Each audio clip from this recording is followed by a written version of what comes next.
Yang pertama adalah Habib Lutfi. Jadi saat itu Kiai ngapunten, Pak Prabowo halal bil halal akbar di tempat saya. Saat itu posisi survei Mas Prabowo hanya 25%, kemudian Mas Ganjar sudah 35%. Maka kalau saya ditanya sejak kapan Gus Miftah mendukung Pak Prabowo, jawaban saya, hilal belum nampak, saya sudah isbat. Karena posisinya kalah. 2 hari setelah Pak Prabowo ke pondok, saya didhawuhi sama Abah Lutfi untuk memberikan ceramah di acara halal bil halal kanjus sholawat bersama Jatman. Selesai acara, saya diminta beliau datang ke kamar. Saat itu karena rame-ramenya soal nasab Kanjeng Nabi, beliau mulang saya satu ayat, ana basarun mislukum. Kemudian beliau menyampaikan Muhammadun basarun lakal basar, dan seterusnya. Jam 4 pagi Abah bilang begini sama saya, "Li, kemarin Mas Prabowo dari tempatmu, Bah, bisa nggak Pak Prabowo diajak ke Pekalongan?" Saya matur sama Mas Prabowo, langsung diagendakan hari Jumat waktu itu. Akhirnya Pak Prabowo berkenan ke Pekalongan. Sebelum ke dalam Abah Lutfi, kita Jumatan di Masjid Raya Pekalongan. Nah, waktu itu Pak Prabowo rada kaget sama saya. Kenapa? Karena yang minta foto saya jauh lebih banyak daripada yang minta foto Pak Prabowo. Waktu itu Pekalongan. Sowan sama Habib Lutfi, ternyata dawuhnya Abah cuma satu hari. Kita waktu itu duduk bertiga sama Pak Prabowo. Abah Lutfi menyampaikan, "Pak Prabowo, saya besok mau multaqo ulama sufi sedunia yang dihadiri 200 ulama dari 77 negara di acara yang bertajuk Multaqo Ulama Sufi Sedunia." Pak Prabowo didhawuhi sama Abah Lutfi untuk menjadi ketua panitia.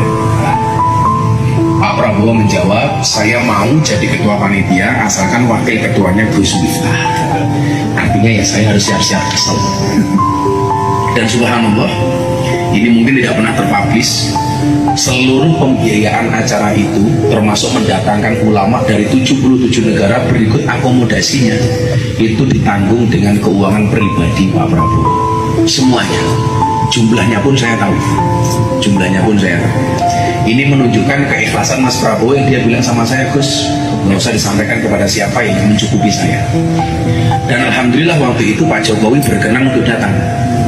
Maka acara selesai, saya mendatangi Pak Jokowi untuk pulang ke mobil. Saya sama Abah, sama Pak Prabowo.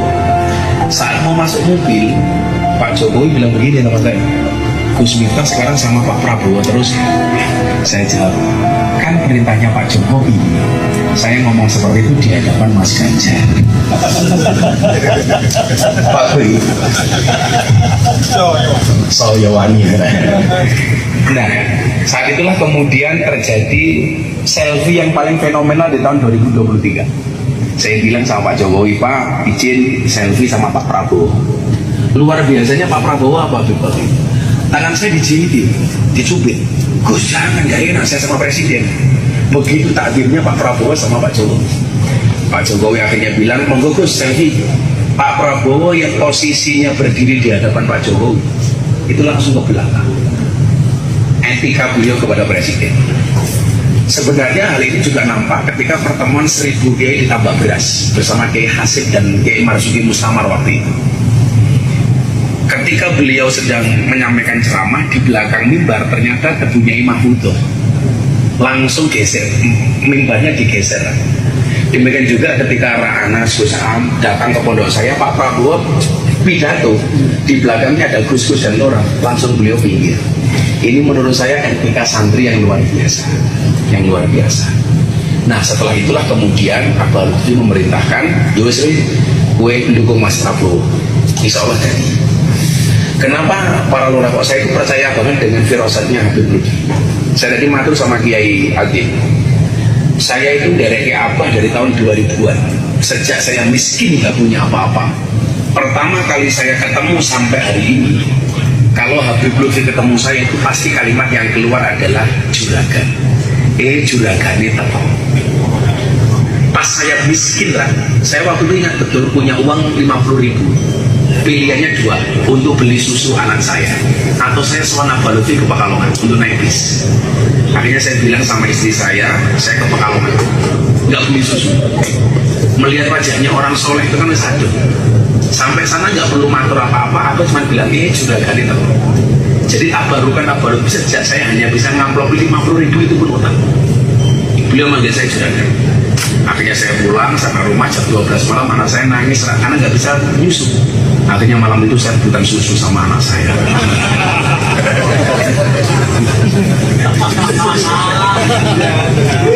Karena laki-laki itu kan seperti saudara. Kalau ketemu susu pasti gembira. Ngapun itu lagi.